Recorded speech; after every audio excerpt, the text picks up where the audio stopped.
नमस्कार, ये रेडियो हिंदुस्तान है और मैं हूँ आपके साथ पारिजात। धर्म गंगा में आज आपके लिए एक ऐसा विषय लेके आया हूँ जो आपके प्राणों की रक्षा कर सकता है। बस आस्था हृदय में रखनी है और ऊपर से व्यवहार वो रखना है जिसके बारे में आपको बताने जा रहा हूँ। व्यवहार इन द सेंस आपको एक्सरसाइज करनी, इन द सेंस आपको अपने जीवन में उतारना है। कुछ भी नहीं, सिर्फ एक छोटा सा काम।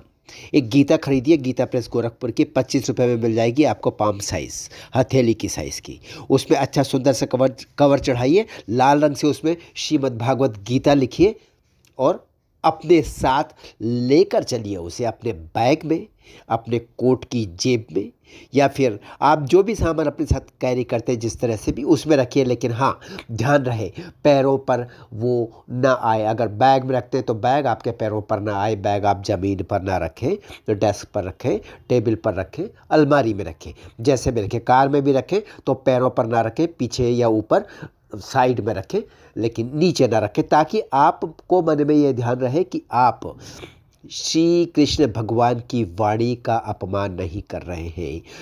संस्कृत में कहा गया है, नाद ब्रह्म शब्द ब्रह्म। भगवान की वाणी है श्रीमद् भागवत गीता, जो उन्होंने युद्ध के पहले अर्जुन को कही थी, जिसका पूरा श्रेय भागवत में एक पूरा खंड है श्रीमद् भागवत गीता के नाम से। उसमें उन्होंने ये वर्णन किया गया है कि श्री कृष्ण भगवान ने मोह से सम्मोहित हुए, अपने बाण धनुष बाण रख दिए।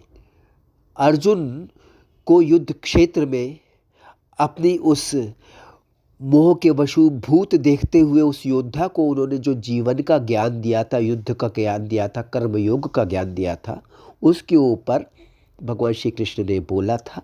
उनकी वाणी के वो शब्द अमर है।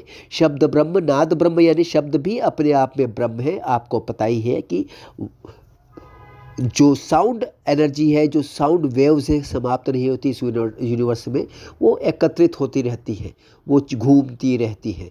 तो इसीलिए जो अमर है वो ईश्वर है। शब्द ब्रह्म, नाद ब्रह्म। तो गीता में जो उन्होंने कहा वो अमर है, वो उनका स्वयं का शब्द रूप, ध्वनि रूप है। तो आपको उनके शब्दों का, उनके श्लोक यानी संस्कृत की भाषा में उन्होंने जो बात कही, क्योंकि उस समय वो देव भाषा थी उस समय, और आज भी स्वर्ग में देव भाषा संस्कृत ही चलती है, ऐसा हमारे शास्त्रों में बताया जाता है। तो उन्होंने जो संस्कृत में मूल रूप से जो विशेष ज्ञान दिया था अर्जुन को, उस पर आधारित श्रीमद् भागवत गीता का आपको पूरा सम्मान रखना है, उसको संभाल के रखना है और उसके साथ किसी तरह की अपवित्रता ना हो, इसका ध्यान रखना है। और जब भी आप उसको लेके चलेंगे, ये है विशेष ज्ञान जो मैं आपको बताने जा रहा हूँ। ज्ञान नहीं, ध्यान देने वाला एक महत्वपूर्ण तथ्य है जो आप स्वयं अपने जीवन में अनुभव करेंगे तो आपको पता चलेगा कि आपका एक्सीडेंट नहीं होगा। जिस गाड़ी में आप श्रीमद् भगवत गीता लेके अपने साथ चल रहे हैं, उस गाड़ी में आपकी वजह से सभी लोगों की प्राण रक्षा हो सकेगी, क्योंकि उस गाड़ी का एक्सीडेंट नहीं होगा। चाहे वो हवाई जहाज हो, चाहे वो मोटर हो, चाहे वो स्कूटर हो, चाहे वो कार हो, चाहे वो बस हो, चाहे वो ट्रेन हो, चाहे वो मेट्रो ट्रेन हो। आपके पास अगर आपकी साथ में श्रीमद् भगवत गीता, जिसे आप अपनी माँ समझ करके उस सम्मान के साथ, उस प्रेम के साथ अपने साथ रखते हैं, तो वो आपके प्राणों की रक्षा करेगी। ऐसा एक विशेष कारण से मैं कह रहा हूँ, उसके ऊपर मैं अगली बार अवश्य ध्यान दिलाऊंगा। पूरा एक पोस्ट उस पर मैं लिखूंगा कि बोलूँगा आप लोगों को, यहाँ रेडियो हिंदुस्तान पर बताऊंगा कि कैसे ये संभव है और क्यों ये संभव है। फिलहाल ये समझ लीजिए कि श्री कृष्ण भगवान की अमरवाणी उनका ध्वनि रूप है। श्री कृष्ण यानी ईश्वर का ही ध्वनि रूप है। तो वो आपके साथ रहता है, और जब वो आपके साथ है तो आपके प्राणों की रक्षा अवश्यंभावी है। ठीक है, आप इस विश्वास के साथ में इसको लेकर चले, आज से ये व्यवहार करें, ये एक्सरसाइज करें, इसको अपने जीवन में उतारें और फिर देखिए अपने मित्रों को भी बताएं, सबको बताएं, सभी के प्राणों की रक्षा हो।